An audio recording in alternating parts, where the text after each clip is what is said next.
So when I was a kid, the left was all about freedom of speech and freedom of expression.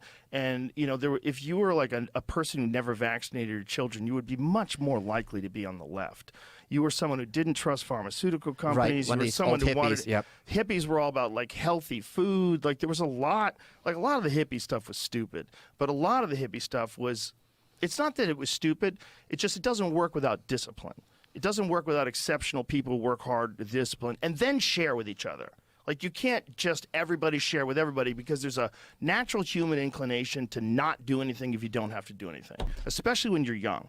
It's not good for the development of a human being to give them everything they want when they're young. That's why it's up when you see like young rich kids. It's like they're classically up. Like there's something wrong about that, right?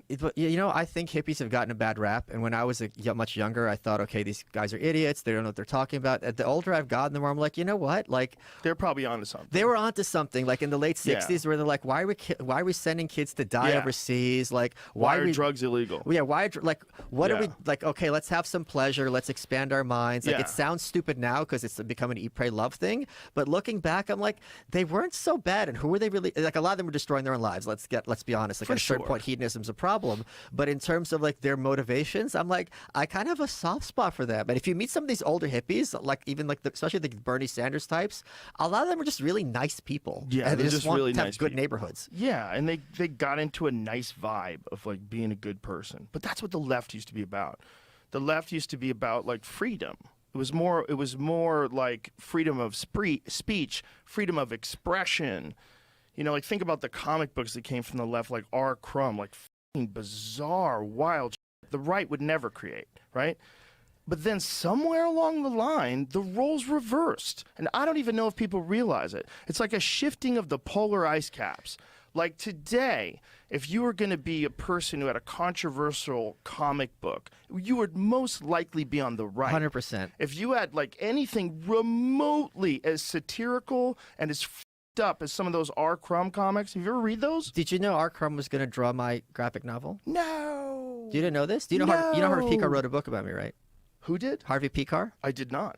I did not know that. Harvey Picar from American Splendor, who's R. Crumb's like bestie, right? He had a graphic novel about me, came out in 2006, and R. Crumb was originally going to be the artist, which would have been absolutely insane. Did you ever watch that documentary? Of course, where his brother's eating the rope. Insane. His brother's just out to lunch, just reading books all day and living in the house. They're all like insane. But that was such a. I mean, talking about earlier, we're talking about Austin. Like the Midwest in that time when America was kind of this like dark and lost place. Yeah. There was so much creativity in that alt comic scene, especially all the way through the 90s. Like a lot of really amazing creative people.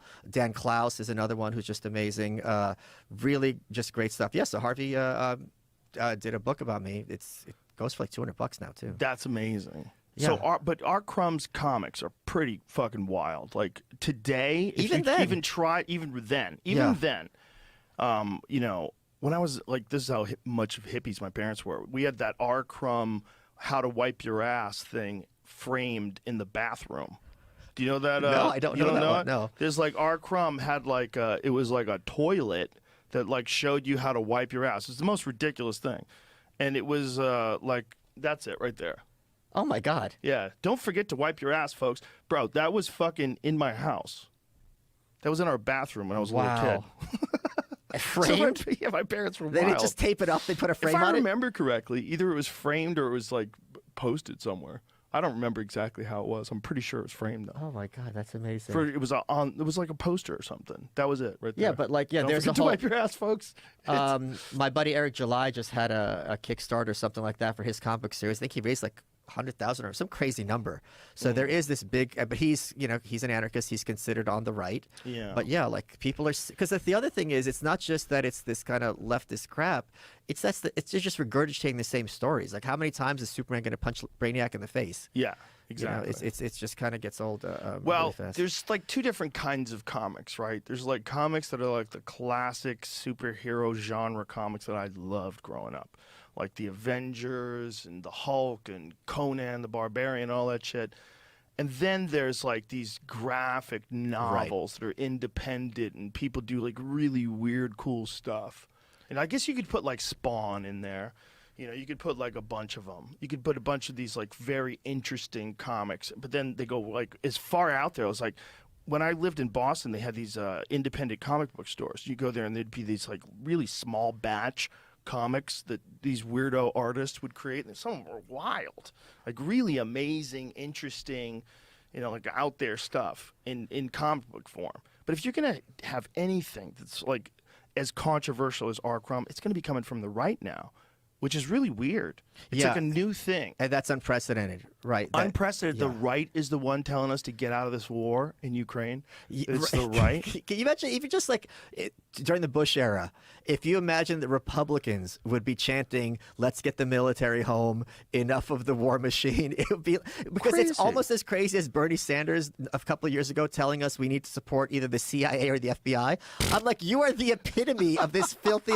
Like, you open your wallet, moths are gonna fly out, you're telling us to trust the FBI or CIA. I couldn't believe it, but it's this Blanket trust. Yeah, it's this complete. I trust the idea of both of them. Do I trust you? some of the individuals that are in them. Yes. I had, But it's just a fucking group of humans. When you have a group of humans, Right. any group of humans, you're going to have certain people that bend the rules. You're going to have certain people that say, you know what, I think I can get away with this. You're going to have certain people that say, I'm going to use this power because it's fun.